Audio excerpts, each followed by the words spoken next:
Una serie de acuarelas, ¿no?, que hicieron en conmemoración al descubrimiento de la enfermedad. Voy a mencionar algunas cosas de manera rápida. Por ejemplo, esto de la clasificación.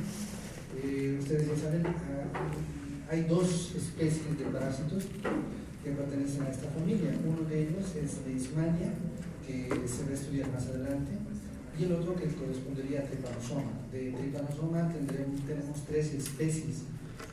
La que tiene importancia médica en nuestro medio es Trypanosoma cruzi, porque bueno, vamos a ver ya la enfermedad que provoca. Trypanosoma zangeri también está en el continente americano, pero no tiene ninguna relevancia médica. Y Trypanosoma brucei, con sus dos variedades, gambiensis o odesiense, que básicamente está en África y tiene que ver con la enfermedad del sueño, que no lo estudiamos para nada, ¿no? Es decir, solamente es como algo, como parte del conocimiento que nosotros debemos de tener. Entonces, básicamente nos abocamos con Trypanosoma cruzi. Estas son las formas biológicas que la doctora Durán ya les ha explicado.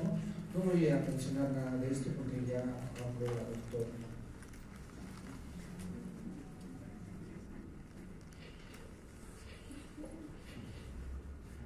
Esto también han visto, ¿verdad? Los mecanismos de transmisión, vectorial, sanguíneo, congénito, ingestión oral.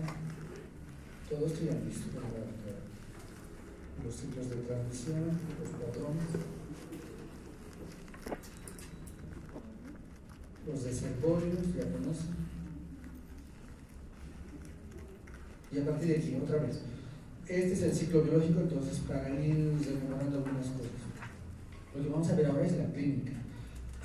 Toda esta parte, desde el punto 6, 7, 8, 9, tiene que ver con la fase aguda o la fase invasiva, ¿sí? Hasta acá, 6, 7 y 8. Esto que se va repitiendo. Y esto tiene que ver con la fase crónica, que hay un tejido, un corte del tejido, que esto estaría en relación con la fase crónica. Este otro esquema es mucho más interesante porque acá vemos a la vinchuca. Ya saben, no es la vinchuca la que inocula al parásito mediante su probóscide, sino se alimenta y a medida que se va alimentando se llena el abdomen y por el otro extremo va defecando. Defeca y una persona se rasca en ese sitio de la picadura y inocula, arrastra con su mano y hace que las heces fecales entren por la herida que ha provocado el aparato picador de la vinchuca, ¿sí? Entonces es un proceso en el cual nosotros de alguna manera colaboramos. Entonces acá ha ingresado los tripomastigotes y lo que hacen es invadir a las células del sistema fagocítico mononuclear. Acá se transforman en amastigotos, se multiplican y una vez que está completamente lleno la célula esta, revienta y se liberan nuevamente otros tripomastigotes, pero estos tripomastigotes van a ir a invadir a estas células musculares de estos diferentes órganos. Acá tenemos una fase aguda y esto que correspondería a una fase crónica, ¿sí? Entonces, ¿cuáles serían las acciones patógenas que se van a presentar en esta enfermedad de Chagas? Básicamente no se conoce exactamente cuáles son los mecanismos por los cuales se produce el daño.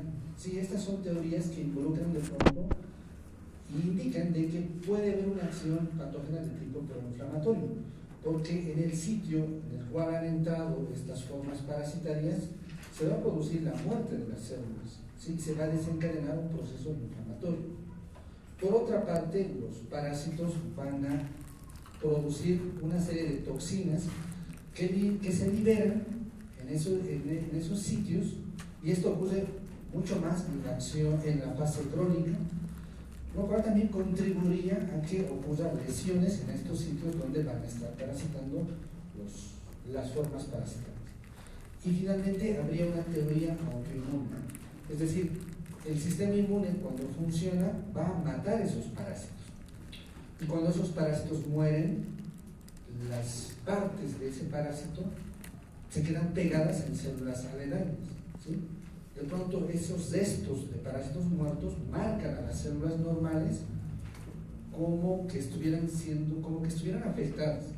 el sistema inmune viene, nuestro propio sistema inmune, y ve marcadas a esas células como restos del parásito y comienza a destrozarlas.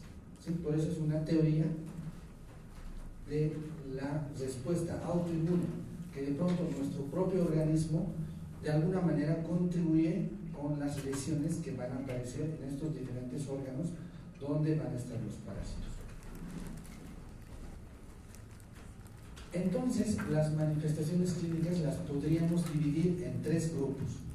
Una, que sería la enfermedad de Chagas como tal, que de pronto se va a presentar más en las personas inmunocompetentes, diríamos así entre comillas.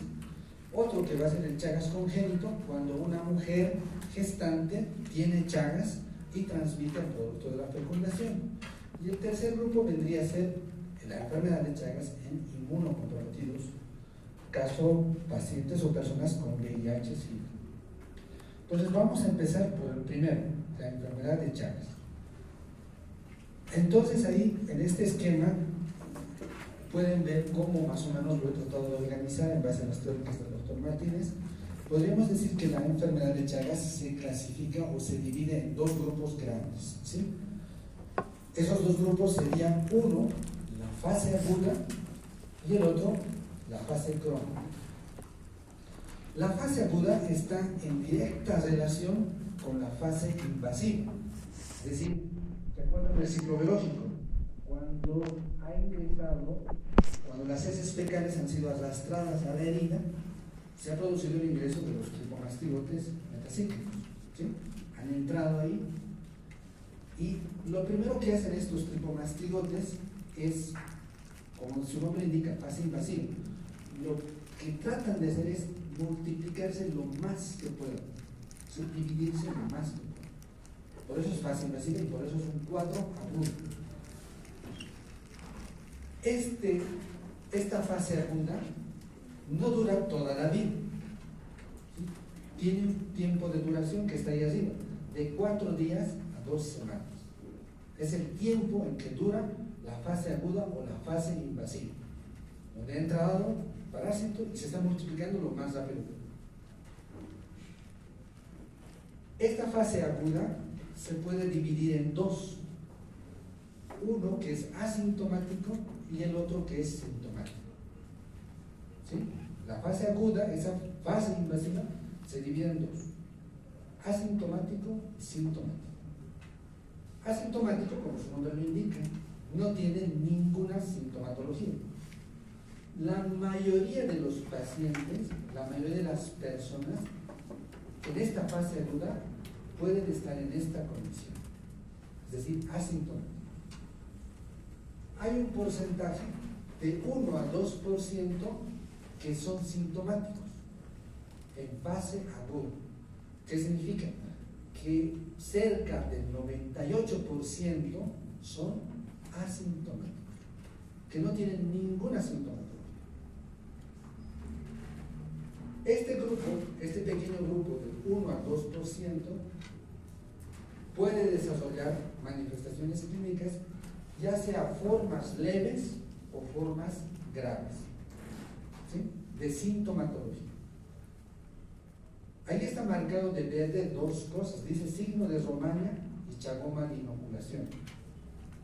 En el texto del doctor Martínez dice: la fase aguda, la fase sintomática, puede tener manifestaciones clínicas, todas estas, y puede tener el signo de entrada, ¿sí? Se puede ver un signo de entrada o no se puede ver. ¿Cuáles son los signos que más o menos nos están denotando que ha habido una infección? El signo de Romaña y el chagoma de inoculación, ¿ya? Pero otros pacientes de pronto no pueden presentar ni el signo de Romaña ni el chagoma de inoculación, pero sí pueden presentar todo esto. Entonces, hay manifestaciones clínicas con signo de entrada y hay manifestaciones clínicas sin signo de entrada. ¿Me están entendiendo, verdad? Vamos a volver a este mismo cuadro y les voy a mostrar primero estos. Entonces, fase aguda, Y aquí está nuestro signo de entrada, ¿no? Signo de Romaña o complejo oftalmoganglionar. El signo de Romaña es esto: el edema bipalpebral unilateral. Cuando esta vinchuca ha caído acá, cerca del globo ocular, ha defecado acá, ¿sí? Y ha provocado prurito en esta parte, ha defecado acá, ha provocado prurito, y la persona que ha hecho, está durmiendo y ha hecho esto. No es que ha picado en el globo ocular, ha defecado cerca y uno ha hecho esto y ha arrastrado las heces fecales a la conjuntiva y ha provocado las heces fecales, la presencia de las heces fecales que están ahí, los parásitos, ha provocado el signo de Romaña. Y esto es el chagoma de inoculación. Es cualquier parte del organismo, puede ser aquí el brazo o el antebrazo, donde ha picado la vinchuca, ha defecado, y también uno se ha rascado en la noche, ha arrastrado las heces, y en este sitio donde ha entrado las heces fecales y también el parásito, se provoca o se produce un edema. ¿Sí? Esta zona de la piel está enrojecida, eritematosa, pruriginosa, y a eso nosotros le llamamos chagoma de inoculación. Entonces resulta ser que hay personas que no tienen ni esto ni esto,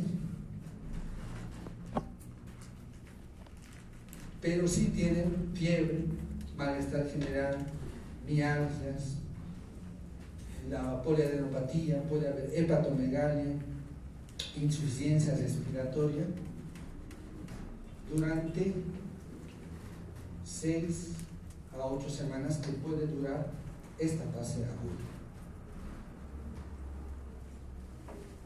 ¿Me están siguiendo, verdad? Entonces, puede haber todo esto. Ahora, en esta fase aguda, también el paciente puede morir. ¿Sí? De pronto todo esto que acabamos de mencionar puede pasar en 1 o 2 semanas, puede haber todas estas manifestaciones, algunas de estas manifestaciones, y el paciente se recupera, sana espontáneamente, sin ningún tipo de tratamiento. De pronto ha tenido fiebre, malestar general, algo de mialgias, una semana, y ha desaparecido espontáneamente. Pero de pronto esa fase aguda ha sido muy intensa, demasiado intensa, y comienza a haber más manifestaciones clínicas. De pronto una insuficiencia respiratoria. De pronto estos parásitos han llegado hasta el cerebro, han afectado el corazón, y como hay mucha afectación de estos órganos, el paciente muere por una meningoencefalitis o una miocarditis llagásica. La probabilidad de muerte en la fase aguda es menos del 1%, pero sí existe, puede existir. ¿Sí? Entonces, todo esto ocurre en una fase aguda. ¿Se acuerdan que acá en esta fase aguda el sistema inmune va también a tratar de identificarlo, reconocerlo al parásito y comenzar a eliminarlo? ¿Sí? Por eso es que no dura más tiempo. En ese lapso de tiempo, el sistema inmune actúa y comienza a eliminar. Y una forma de eludir las defensas del sistema inmune es comenzar a parasitar ciertas células que se encuentran a nivel del esófago, del corazón y del intestino. Se va ahí y ahí comienza a multiplicarse lentamente, formando esos nidos celulares. Entonces, cuando eso pasa, estaríamos hablando de esta otra etapa. Es decir, esta fase aguda de rápida multiplicación ha pasado y ahora está entrando a una fase crónica, donde están en tejidos a los cuales el sistema inmune no puede llegar y se multiplica lentamente y ocurre la fase crónica. La fase crónica, una vez que pasa la fase aguda, uno entra a la fase crónica. Y esta fase crónica se divide en 3 etapas. forma indeterminada, forma cardíaca y forma digestiva. ¿Sí? Esa es la forma en la cual se clasifica la fase crónica. Ahora, aquí dice una cosa. Hemos dicho que la fase aguda puede durar 4 días a 2 semanas, ¿sí? Y esta fase crónica puede durar toda la vida. Es decir, una persona que ha pasado de la fase aguda, ahora pasa a la fase crónica y se encuentra en condición de infectado de pronto toda la vida y en algún momento puede o no desarrollar la enfermedad. La fase crónica se divide en 3: forma indeterminada, forma cardíaca y forma digestiva. La mayoría de las personas se quedan en esta forma indeterminada. Y la forma indeterminada se caracteriza porque es completamente asintomática. Si nosotros le sacamos una placa radiográfica, el corazón está normal, no está crecido. Si le hacemos un electrocardiograma, su electrocardiograma está normal, no tiene ninguna alteración cardíaca. Pero, si en esta forma indeterminada tomamos una prueba serológica, puede salirnos IgG positivo. ¿Sí? Entonces, las formas indeterminadas solo pueden ser diagnosticadas por serología. No existe ninguna manifestación clínica ni alteración en placa ni en electrocardiograma que te diga que está en una forma indeterminada de Chagas. Solo la serología te indica que está en esta forma. Algunos pacientes, entre el 25 a 30%, desarrollan formas cardíacas. Y menos del 10%, entre 5 y 10%, forman o desarrollan formas digestivas. Y hemos dicho casi el 60 a 70% se quedan en forma indeterminada. Este es el grupo más afectado. Y cuando tienen formas cardíacas, pueden ser o comienzan con manifestaciones leves, moderadas y severas. Es decir, llegan a cuadros severos. De pronto, el paciente o la persona que tiene alguna afectación cardíaca, de pronto simplemente puede tener esto: palpitaciones, algo de mareo, cansancio fácil, un dolor precordial, pero de pronto pasan años y esas manifestaciones leves van aumentando. De pronto subir gradas ya le dificulta. Sube el primer piso y ya le empieza a faltar la respiración. Entonces tiene disnea a medianos esfuerzos. Pero conforme va pasando el tiempo, su disnea es a pequeños esfuerzos. Y eso ya está mostrando de que hay una afectación más grave del corazón. ¿Sí? Y todo eso se puede notar en una placa radiográfica cuando ya se ve una cardiomegalia, es decir, un corazón gigante, o las aurículas o los ventrículos comienzan a crecer, o se ve un aneurisma de la punta. ¿Sí? En todo eso en una placa radiográfica. Y si hacemos un electrocardiograma, también ya nos va mostrando más alteraciones en el electrocardiograma.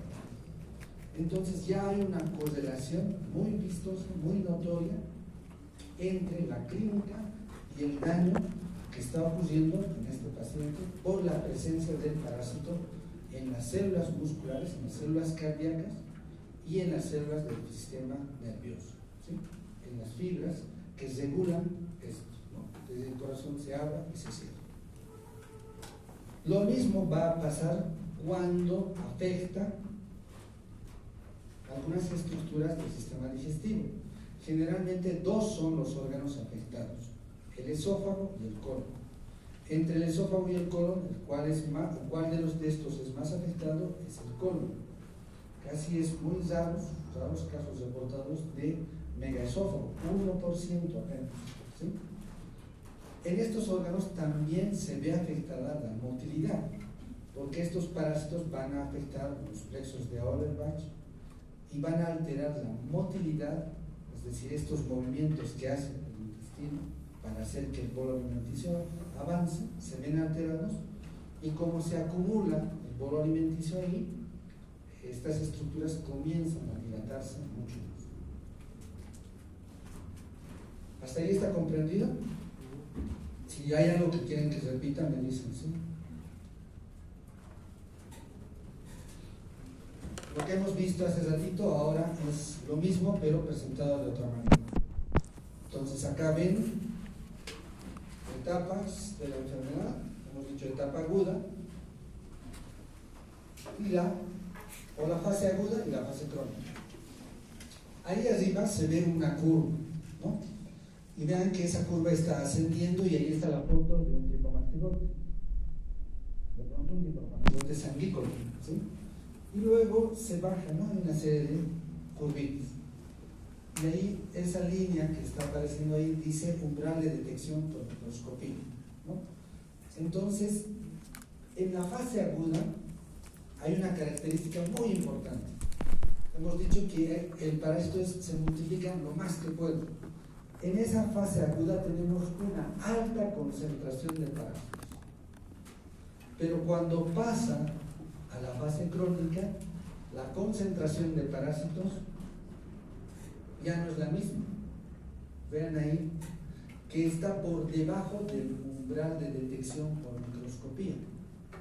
Es decir, en la fase aguda nosotros tenemos gran carga parasitaria y por microscopía podemos detectar al parásito circulando en sangre. Cuando pasamos a la fase crónica, ya no es posible detectarlo por microscopía, porque simplemente la cantidad de parásitos está por debajo de ese umbral. Y eso ocurre en la fase crónica. Por eso es que en la fase crónica no nos sirven las pruebas de diagnóstico directo. Para resolver ese problema, ¿a qué tipo de pruebas recurrimos? A las pruebas de diagnóstico indirecto. En este caso, la prueba serológica. La presencia, aunque menor cantidad de los parásitos, menor cantidad, sigue estimulando al sistema inmune. Y por eso es que las inmunoglobulinas se pueden detectar. Y por eso recurrimos a las pruebas serológicas. Fase crónica, forma indeterminada, forma cardíaca, forma digestiva.